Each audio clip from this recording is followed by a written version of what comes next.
faut savoir, c'est qu'il y a 3 ans, on lançait Léo Cinéma, novembre 2011 maintenant.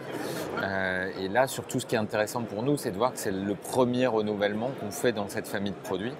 La Cessan, c'est l'entrée de gamme, on va dire, de Léo Cinéma. C'est aussi le produit qui se vend le mieux.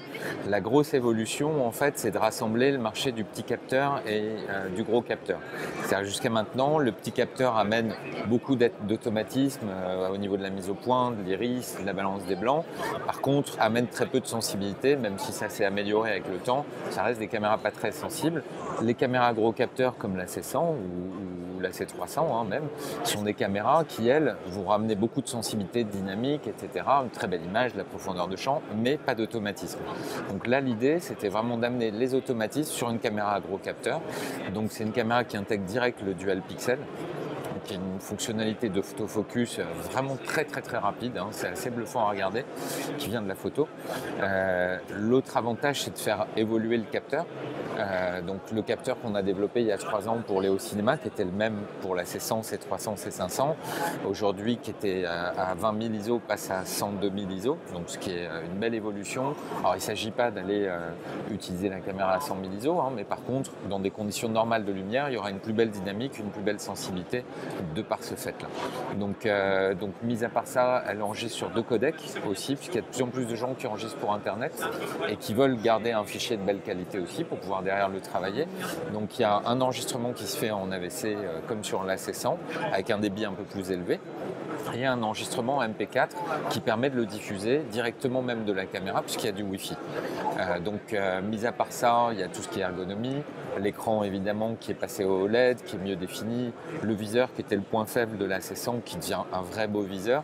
Donc c'est une Mark II, c'est-à-dire une vraie évolution. Le Mark II, quand on parle du 5D et du 5D Mark II, ça a été vraiment une grosse évolution. On est un peu dans la même logique quand même malgré tout.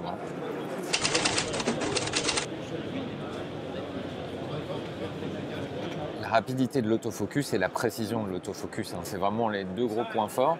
Le dual pixel pour l'autofocus, c'est une technologie qu'on a lancée pour la photo à l'origine, qui est sur le Léo 70D qui est sorti cette année et qui permet vraiment d'avoir quelque chose de très rapide et très précis.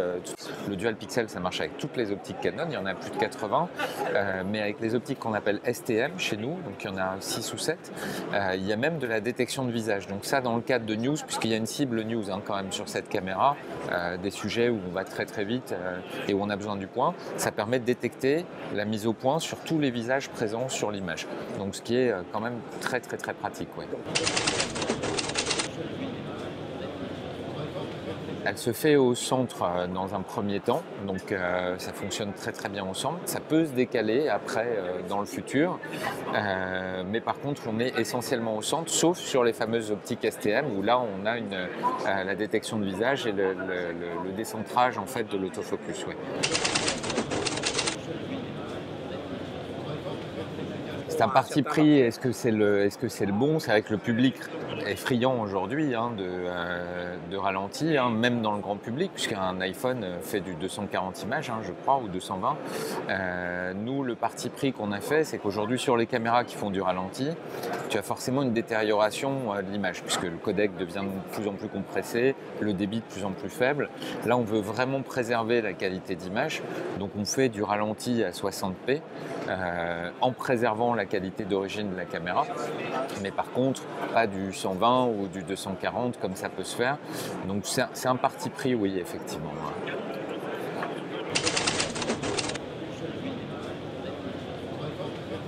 Il est possible d'envoyer un fichier à partir de la caméra, mais pas par contre de pouvoir le faire en même temps qu'on enregistre. Là, pour ça, il faudrait plus songer à de l'Ethernet. On l'a fait sur une caméra qui est sortie récemment, qui est l'XF200.